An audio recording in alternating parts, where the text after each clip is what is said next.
ବର୍ତ୍ତମାନ ଦେଖନ୍ତୁ ପ୍ରଧାନମନ୍ତ୍ରୀ ଆବାସ ଯୋଜନାକୁ ନେଇକି ବହୁତ ବଡ଼ ଗୋଟେ ଖୁସିର ଖବର ଆସିଯାଇଛି। ଆପଣଙ୍କ ପଞ୍ଚାୟତରେ କେତେ ଲୋକ ପ୍ରଧାନମନ୍ତ୍ରୀ ଆବାସ ଯୋଜନା ଅଧୀନରେ ଘର ପାଇବା ପାଇଁ ଆବେଦନ କରିଥିଲେ ଏବଂ କେତେ ଲୋକଙ୍କର ଯାହାକି ବର୍ତ୍ତମାନ ସୁଦ୍ଧା ଆପ୍ରୁଭ୍ ହୋଇଛି, ଅର୍ଥାତ୍ ସରକାରଙ୍କ ତରଫରୁ ପ୍ରଥମ ଫେଜ୍ର ୱାର୍କ ଅର୍ଡରଟି ଆସିବ ବୋଲି ଯେଉଁ କୁହାଯାଇଛି, ସେହି ପ୍ରଥମ ଫେଜ୍ରେ କେତେ ଲୋକ ଯାହାକି ପ୍ରଧାନମନ୍ତ୍ରୀ ଆବାସ ଯୋଜନା ଅଧୀନରେ ୱାର୍କ ଅର୍ଡର ପାଇପାରିବେ। କହିବାକୁ ଗଲେ ସରକାରଙ୍କ ତରଫରୁ କେତେ ହିତାଧିକାରୀଙ୍କୁ ପ୍ରଥମ ଫେଜ୍ରେ ୱାର୍କ ଅର୍ଡର ମିଳିବ, ତାଙ୍କରି ଲିଷ୍ଟ ଯାହାକି ବର୍ତ୍ତମାନ ଆସିଯାଇଛି। ଆପଣମାନେ ସେହି ଲିଷ୍ଟକୁ କେମିତି ଚେକ୍ କରିପାରିବେ? ତ ଦେଖନ୍ତୁ, ଚେକ୍ କରିବା ପାଇଁ ଆପଣଙ୍କର ଏଇ ଯେଉଁ ପ୍ରୋସେସ୍ ରହିଛି, ଆପଣମାନେ ଯାହାକି ନିଜେ ଘରେ ବସିକି ଆପଣଙ୍କ ମୋବାଇଲ ମାଧ୍ୟମରେ ଏହି ସବୁ ଯାହାକି ଅତି ସହଜରେ ଆପଣଙ୍କ ମୋବାଇଲରେ ଚେକ୍ କରିପାରିବେ। ତେବେ କେମିତି ଚେକ୍ କରିପାରିବେ?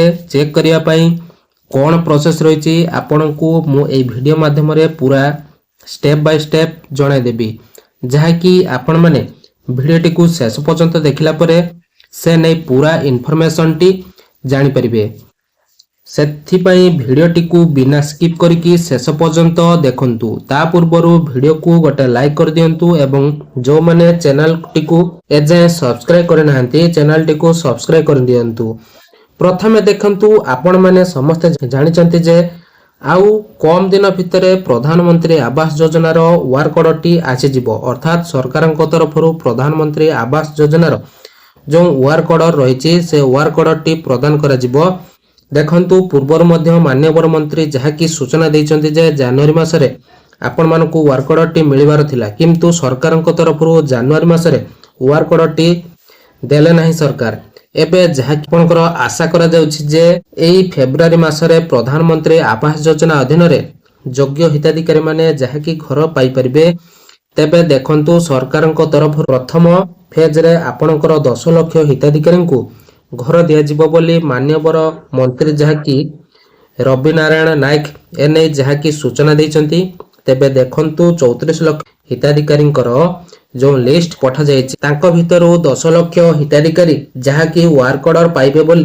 ତେବେ ଦେଖନ୍ତୁ, ଏଇ ଯେଉଁ 10 ଲକ୍ଷ ହିତାଧିକାରୀଙ୍କୁ ୱାର୍କ ଅର୍ଡରଟି ଦିଆଯିବ, ଯେଉଁମାନେ ଆପଣଙ୍କର ପ୍ରଥମ ଫେଜ୍ରେ ଘର ପାଇବେ, ତାଙ୍କରି ଲିଷ୍ଟ ବର୍ତ୍ତମାନ ଯାହାକି ଆସିଯାଇଛି। ପ୍ରଥମ ଫେଜ୍ରେ ଘର ପାଇବେ ତାଙ୍କରି ଲିଷ୍ଟ ବର୍ତ୍ତମାନ ଯାହାକି ଆସିଯାଇଛି।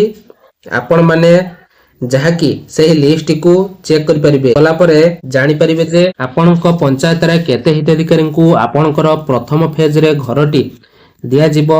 ତେବେ ଦେଖନ୍ତୁ, ଆପଣମାନେ ଏହି ସବୁ କେମିତି ଚେକ୍ କରିପାରିବେ? ଆପଣମାନଙ୍କୁ ଜାଣିବା ପାଇଁ ପଡ଼ିବ ଯେ ଆପଣଙ୍କ ପଞ୍ଚାୟତରେ କେତେ ହିତାଧିକାରୀ ଯାହାକି ପ୍ରଧାନମନ୍ତ୍ରୀ ଆବାସ ଯୋଜନା ଅଧୀନରେ ଘର ପାଇବା ପାଇଁ ଆବେଦନ କରିଥିଲେ। ସେହି ସବୁ ଆପଣଙ୍କର ଲିଷ୍ଟକୁ ଜାଣିଲା ପରେ ଆପଣ ଯାହାକି ନେକ୍ସଟ ଜାଣିପାରିବେ। ତେବେ ହିତାଧିକାରୀଙ୍କର ଆପଣଙ୍କର ଯେଉଁ ଘର ରହିଛି ସେହି ଘରଟି ଆପ୍ରୁଭ୍ ହୋଇଛି। ଦେଖନ୍ତୁ, ପ୍ରଥମେ ଆପଣ କ'ଣ କରିବେ? ଏ ଲିଷ୍ଟକୁ ଚେକ୍ କରିବା ପରେ ହେଲେ ଆପଣଙ୍କର ମୋବାଇଲରେ ନା ପ୍ରଥମେ ଆପଣଙ୍କର PMAYG ଡ୍ୟାଶବୋର୍ଡ ଏହାକୁ ଲେଖିକି ସର୍ଚ୍ଚ କରିଦେବେ। ତ ଚାଲନ୍ତୁ PMAYG ଡ୍ୟାଶବୋର୍ଡକୁ ଯିବା। ତ ଏଠି ଆପଣ ଦୁଇଟି ପେଜ୍ ଆପଣ ଦେଖିପାରୁଥିବେ। ପ୍ରଥମ ପେଜ୍ ଉପରେ ନ କ୍ଲିକ୍ କରିକି ସେକେଣ୍ଡ ପେଜ୍ ଉପରେ ମୁଁ କ୍ଲିକ୍ କରିଦେଲି। ତ କ୍ଲିକ୍ କରିସାରିଲା ପରେ ଦେଖନ୍ତୁ, ନୂଆ ଡ୍ୟାଶବୋର୍ଡଟି ଖୋଲିକି ଆସିଲା। ଯେଉଁ ଏପଟର ଲେଖା ହେଇଛି ମୁଁ ଆପଣଙ୍କୁ ଟିକେ ଜୁମ୍ କରିକି ଦେଖାଇ ଦେଉଛି। Survey overview total self and associate survey. ତ ତାହାରି ଉପରେ ଆମେ କ୍ଲିକ୍ କରିଦେବା। ତ ଦେଖିପାରୁଥିବେ ମୁଁ କ୍ଲିକ୍ କରିନେଇଛି। ଆଉ ଗୋଟେ ନୂଆ ପେଜ୍ ଗୋଟେ ଓପନ୍ ହେଇକି ଆସିଲା। এইভাবে আপনার ডেস্কবোর্ড মধ্যে খুলিকি আসব আপনার ফোনে আপনার যেতবে চেক করবে। তো কেমিতি আপনার এরিয়ার দেখিপারে না এটি আপনার স্টেট লেখা আছে দেখিপারে অল উপরে ক্লিক ন করিকি আপনার স্টেট যা থিব আপন এটি ক্লিক করদেবে। তো দেখন্তু মু এটি গোটে ওড়িশা সিলেক্ট করনেলি। তো যেতবে ওড়িশা সিলেক্ট করনেলি তো তাপরে ডিস্ट्रिक्ट আপনার ডিস্ट्रिक्ट वाइज আপনার सिलेक्ट करने। तो देखो मो डिस्ट्रिक्ट वाइज सिलेक्ट करनेली। तापरे ब्लॉक आपणकर जहाँ भी ब्लॉक थी तो ब्लॉक नहीं जिबे। ब्लॉक नहीं सारा पर तापर कौन करेंगे आपणकर पंचायत। तो पंचायत टाक आपण मैंने नहीं पारे। तो देखिपे मुझे तौक जो स्क्रॉल कली तापर पंचायत ऑप्शन आसीगला। तापर पंचायत उपर मुझे क्लिक करदेली तो ये आपण मैंने भल भाव देखिपे। तो तो टोटल लिस्ट पलि आसला। तो ये देखिपे तो आपणकर स्टेट है ओडिशा, तापर टोटल सर्वे होची 893 ये पंचायत रे। टोटल ये पंचायत जी सर्वे करछंती केते लोक बा केते हिताधिकारी ना 893 हिताधिकारी।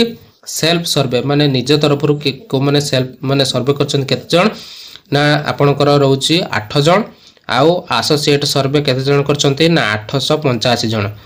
तो टोटल उपरे एई माने एतिकी आपणकर सेल्फ सर्वे एतिकी, एसोसिएट सर्वे एतिकी, तापरे तो टोटल सर्वे आपणकर रहउची केते ना 893। एई भले आपण माने चेक करि परिबे आपण को अंचल रो आपणकर हेची कि नै मध्य एठी आपण चेक करिक जानिला परे तापर जे कि आपणकर वर्क ऑर्डर टी आसीबो कि नहीं प्रथम फेज रे आपण माने जानि परिबे। तो आपण जदि इनफॉरमेशन टी भल लागितबो लाइक करे सहित चैनल को सब्सक्राइब कर देबे, साथ साथी मन को बळा पर शेयर कर देबे। देखाबो आ एको नुवा वीडियो रे। तो नमस्कार, जय जगन्नाथ।